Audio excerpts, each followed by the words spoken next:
I'm Aiden, and you're in an EQS right now, which, to be honest with you, has to be the nicest, or one of the nicest Mercedes I have ever been in. It is definitely the nicest EV I've ever been in, and it's Mercedes' take on the S-Class, but in EV form. And I know a lot of you out there don't appreciate the way it looks, but hopefully you can appreciate all the other luxury factors that they've shoved into this car to make it $125,000 starting price. I think you guys are really going to enjoy a car that finally is nicer than something like a Tesla Model S.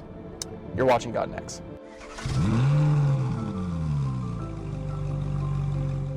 Now, the EQS is an interesting car in itself. I mean, of course, it has a pretty decently sized electric motor or batteries, 107.8 kilowatt hours, and it produces a combined 516 horsepower and 631 pound-feet of torque, which is pretty healthy. It does 0 to 60 in around 3.7 seconds, and a surprising quarter mile of around 12.1 seconds. And I say that's surprising because yes, the Tesla Model S gets better than that, but this thing also weighs almost as much as a G-Wagon does. 5,806 pounds. This thing is an absolute whale of a car.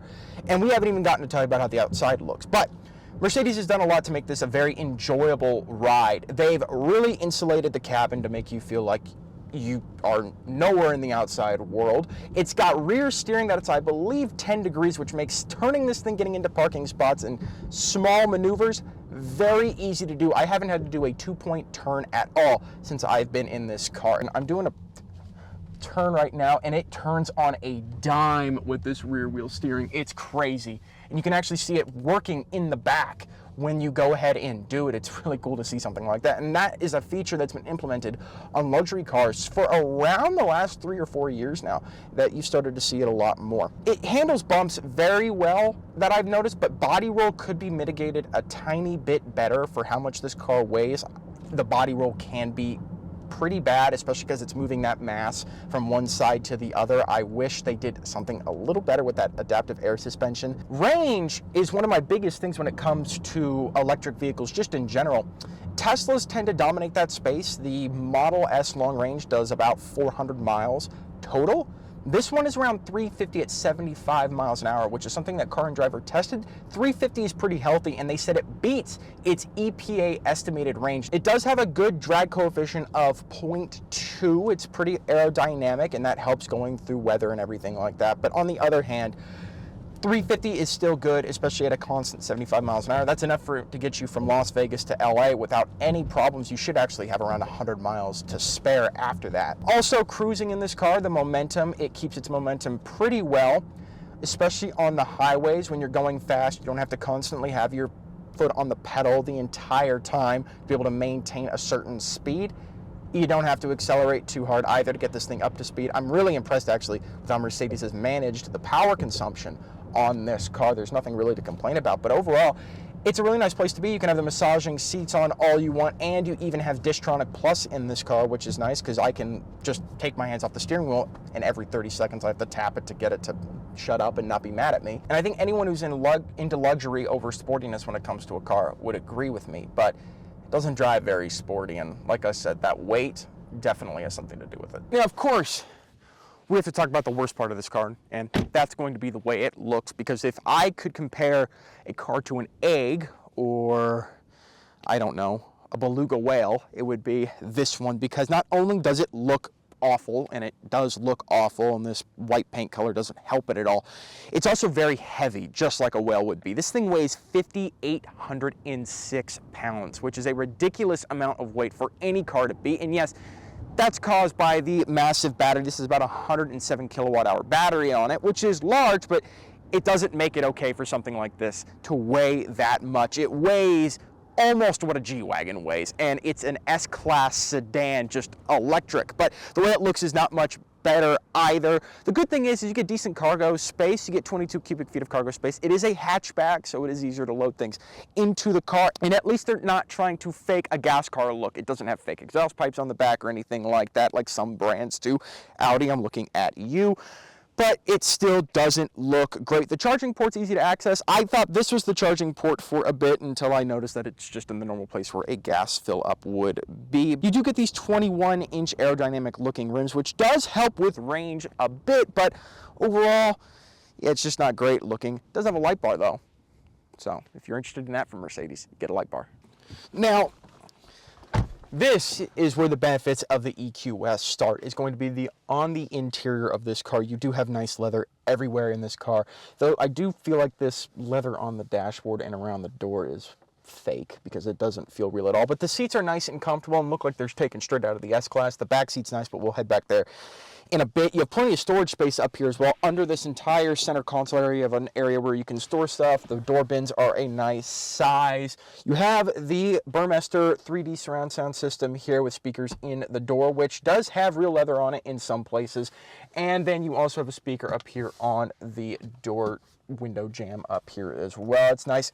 Ambient lighting in this car is also incredible. It's in the vents, it's around the entire dashboard, and let's not forget about the screens. There are 3 screens in this car. You have a gauge cluster, a center screen, and a passenger screen like you get in a Taycan, all hidden behind 56 inches of glass. It is a solid piece of glass, 56 inches, that goes across the dashboard, and it's really nice. The steering wheel is also nice. This is what you see in the higher-end Mercedes of 2023, 2024, and 2022. It has adaptive cruise control, and it has lane centering, lane change assist. You can basically take your hands off the wheel like you can in a Tesla, and this car will drive itself. Dynamic modes and everything like that. Your start button now is in the center, which you usually don't get on a Mercedes. The center console is nice, and the materials on it are nice and plush, nice and soft, and everything like that. But the seats are nice. The headrests are super comfortable. I do want to start it up and talk about this infotainment system for a second, because they give you a lot of things that are centered around EVs in this car. It's really nice.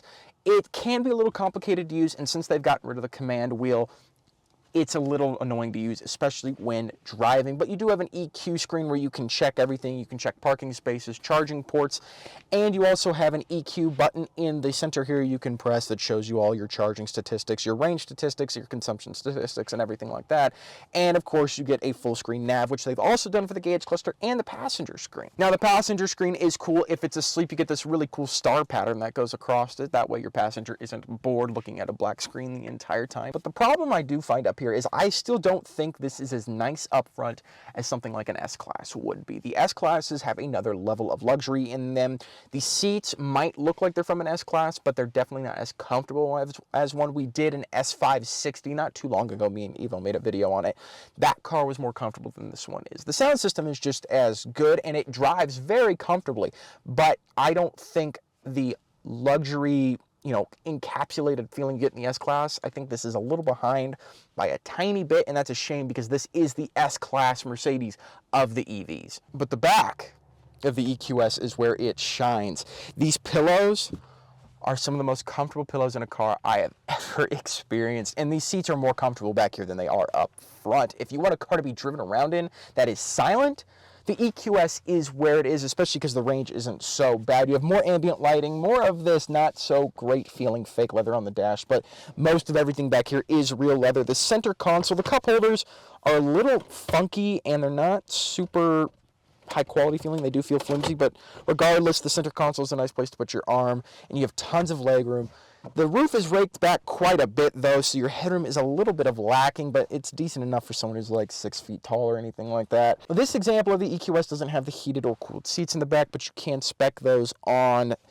But yeah, oh my gosh, these headrests are so nice, and you have these massive Burmester speakers right behind your ear, which is cool. And I've never seen a cabin with this much interior lighting in the rear. You have a light bar right above your head right in front of you, and one where the door is as well. You can have a reading light, or turn that on and off. I could be driven around in this, and I could sleep in this all day. It's unfortunate that you can't control them electronically and kind of recline them, because there is plenty of legroom in front of me to be able to do that with, especially I wish that came as a base option in these cars. But regardless, I think most of the people who would sit back here would be very happy with it. Our camera crew sat back here on the way out to film, and they were very happy with the way this car felt in the back, so I think anyone would be happy with it. Over the last several decades, Mercedes has nearly perfected their luxury cars to the point that the S-Class is considered the industry standard for luxury full-size sedans. But with the race to produce more fuel-efficient vehicles, they've been forced to adapt and have produced what could be called one of the nicest luxury EVs for sale today. It misses some key points that its gas-powered cousin hits on the nose, but overall, Mercedes has succeeded in giving the S-Class sedan an EV counterpart. Let's just hope that they fix the exterior styling, because that misses almost every mark possible. Thank you for watching.